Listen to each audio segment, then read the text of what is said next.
बिस्मिल्लाहिर्रहमानिर्रहीम। अस्सलाम वालेकुम नाज़रीन, आप यूट्यूब चैनल देख रहे हैं। मैं इमरान खान हूँ। साबिक़ वज़ीर-ए-आज़म इमरान खान साहब की मुलाकातें बंद हैं, लगभग 8 महीने से ज़्यादा हो गए और मुलाकातें नहीं हो रही। उनकी फ़ैमिली मिलने के लिए जाती है, हर हफ्ते जाती है, मुलाकात नहीं करवाई जाती।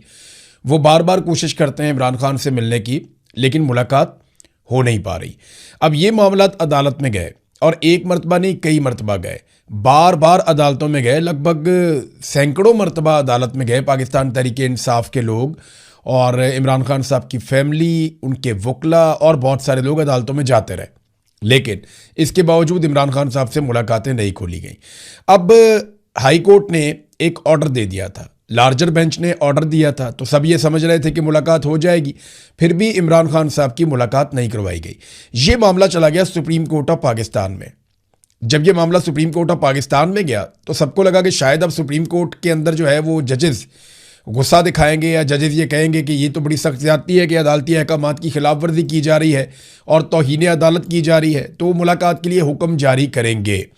तो ये मामला इमरान खान साहब का आज के दिन के लिए लगा हुआ था सुप्रीम कोर्ट ऑफ पाकिस्तान में, और ये जस्टिस मोहम्मद अली मज़हर ये इस मामले को सुन रहे थे। 3 रुकनी बेंच था और ऐसा लगता था कि चीज़ों को सुना जाएगा, लेकिन वो टेक्निकल चीज़ों के पीछे छुप गए। किसी एक जज ने भी इतनी जुर्रत और हिम्मत नहीं की सुप्रीम कोर्ट ऑफ पाकिस्तान के जजेस में से कि वो ये सवाल पूछ लेते कि भाई एक आदमी की आपने मुलाकातें क्यों बंद कर दी हैं, किस कानून के तहत बंद कर दी हैं, और अदालती अहकामात के बावजूद आप मुलाकातें क्यों नहीं करवा रहे। बल्कि ये हुक्म भी जारी किया जा सकता था कि आप फौरी तौर पर मुलाकात करवाएं और रिपोर्ट भी हमारे पास लेकर आए। वो ये करने की बजाय टेक्निकल चीज़ों के पीछे छुप गए, और जो 3 रुकनी बेंच है वो अल्लाह अल्लाह करके तो केस लगा था।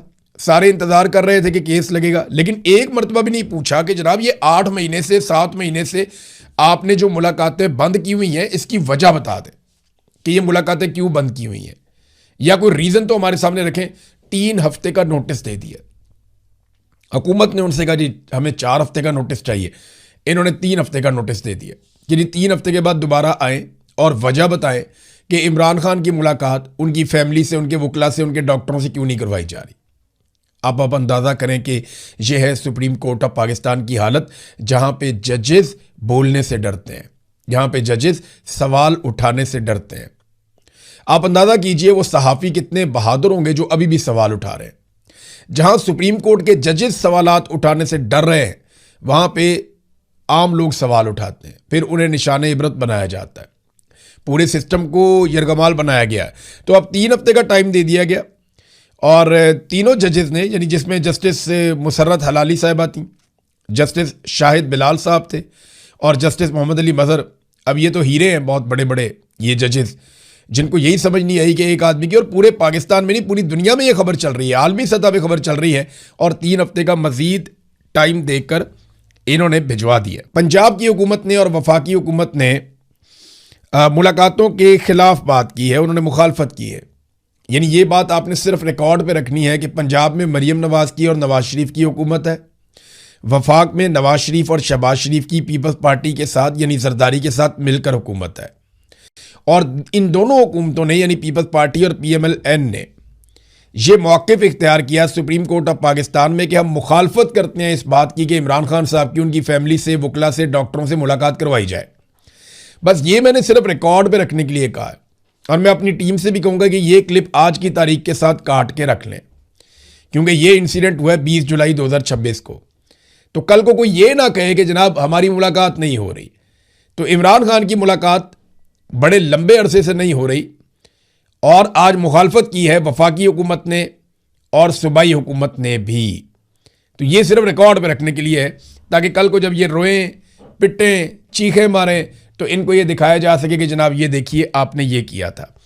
नाज़रीन, जजेस इंसाफ क्यों नहीं देते, इसके पीछे रीजंस है ना। जो भी इंसाफ नहीं देता या पाकिस्तान तहरीक-ए-इंसाफ को कुचलने में, इमरान खान साहब को, उनकी फैमिली को परेशान करने में, उनको सजाएं देने में, उनको जेलों में रखने में अपना किरदार अदा करता है, ये सिस्टम उसे नवाजता है। आप सहाफ़ियों में देख लीजिए, वकला में देख लीजिए, ब्यूरोक्रेसी में देख लीजिए, जो जितना ज़्यादा इमरान खान से लड़ा है, पाकिस्तान के मिलिट्री एस्टेब्लिशमेंट के जर्नैलों ने उतना ही ज़्यादा सिस्टम के ज़रिए उसे नवाजा है। मिसाल के तौर पे अभी 3 जजेस आए हैं, इस्लामाबाद हाई कोर्ट में नए जजेस लाए गए हैं और उसके लिए जो इजलास हुआ उसमें 3 जजेस के नाम फाइनल किए गए। इनमें से जो एक जज हैं वो शाहरुख अर्जुमंद हैं जिन्हें लाया गया है। ये शाहरुख अर्जुमंद वो साहब हैं जिन्होंने बतौर जज, यानी अब निचली कोर्ट में जब ये जज थे इनको लाया गया हाई कोर्ट में, तो इन्होंने इमरान खान साहब को और उनकी अहलिया बुशरा बीबी को तोशाखाना 2 केस में सजा सुनाई थी। तो देखें कैसा इनाम मिला, अब हाई कोर्ट के जज बन गए। उमैर मजीद मलिक साहब, ये वो वकील साहब हैं जो तोशाखाना का जो एक केस था इमरान खान साहब के ऊपर, उसमें FIA की जानिब से बतौर प्रोसिक्यूटर पेश होते रहे हैं।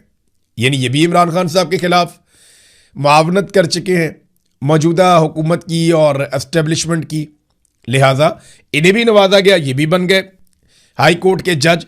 फिर एक अयाज शौकत साहब हैं, ये एडवोकेट जनरल इस्लामाबाद में रहे हैं हाई कोर्ट में, तो फिर इन्हें भी बना दिया गया।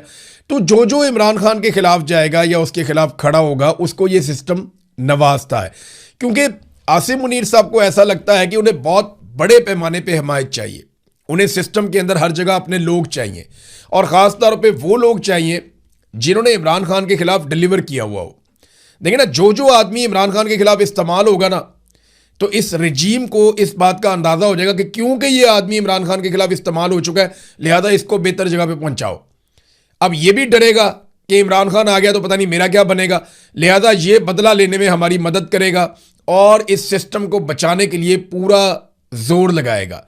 इसलिए ऐसे सारे हीरे इकट्ठे किए जाते हैं जो एंटी इमरान, पूरा निज़ाम जो है ना इस वक्त पाकिस्तान का खड़ा बुग़्ज़ इमरान में, पूरा निज़ाम पाकिस्तान का इस वक्त खड़ा है एंटी इमरान लोगों को इकट्ठा करके, और इनके पांव ज़मीन पे नहीं है, ना इनकी कोई जड़ है, ये एक झटके में सारे के सारे गिर जाएंगे और आप इन्हें गिरता हुआ देखेंगे। नौरीन नियाज़ी इमरान खान साहब की बहन, उनके ऊपर आपको पता है कि वो NCCIA ने एक ऐसा इंटरव्यू जो नशर ही नहीं हुआ, एक ऐसा इंटरव्यू जिसको उन्होंने कहा था कि नहीं इसको नहीं चलाना, हालांकि उसके अंदर जो कंटेंट है वो तो मुझे भी पसंद नहीं है, लेकिन मेरे ख्याल में वो नौरीन नियाज़ी को भी पसंद नहीं आया या उन्हें ये समझ आ गई कि ये चीज़ ऑन एयर नहीं जानी चाहिए, उन्होंने रोक दिया था। और कंटेंट के हवाले से मैं आपको बताऊं, मोदी के साथ दोस्ती कोई इतनी बुरी बात तो नहीं है। नवाज शरीफ साहब अपने घर में लेकर आए अपनी सालगिरह वाले दिन, नवाज शरीफ अपनी घर की एक शादी के अंदर मोदी को लेकर आए। यहाँ मरियम नवाज यहाँ से उन्हें तोहफे भेजती हैं, वो वहाँ से इन्हें तोहफे भेजते हैं, वहाँ से साड़ियाँ आती हैं, सामान आता है, कपड़े आते हैं, यहाँ से मैंगोज जाते हैं, ये भी यहाँ से गिफ्ट भेजते हैं। तो नवाज शरीफ के जो ताल्लुकात हैं मोदी के साथ वो ढके छुपे तो नहीं है और पाकिस्तान की एस्टेब्लिशमेंट इसे बहुत पसंद भी करती है। तो जर्नैलों को तकलीफ क्या हो गई जब उन्होंने ये कह दिया कि जनाब मोदी के साथ इनके ताल्लुकात हैं। देखिए, ये तो इंडिया का जो अपना उनका वज़ीर ख़ारजा वो ये कह चुका है कि हमने जब हमला करना था हमने पाकिस्तान को पहले आगाह कर दिया था, पाकिस्तान ने मदारिस खाली करवा लिए थे, उसके बाद हमने वहाँ पर मिसाइल मारे हैं। तो नौरीन तो यही कह रही हैं कि ये तो इनका आपस में ताल्लुक था, इनको पता था एक दूसरे क्या करने जा रहे हैं। वो तो बाद में अल्लाह भला करे एयरफोर्स का जब इंडिया हद से आगे गुजर गया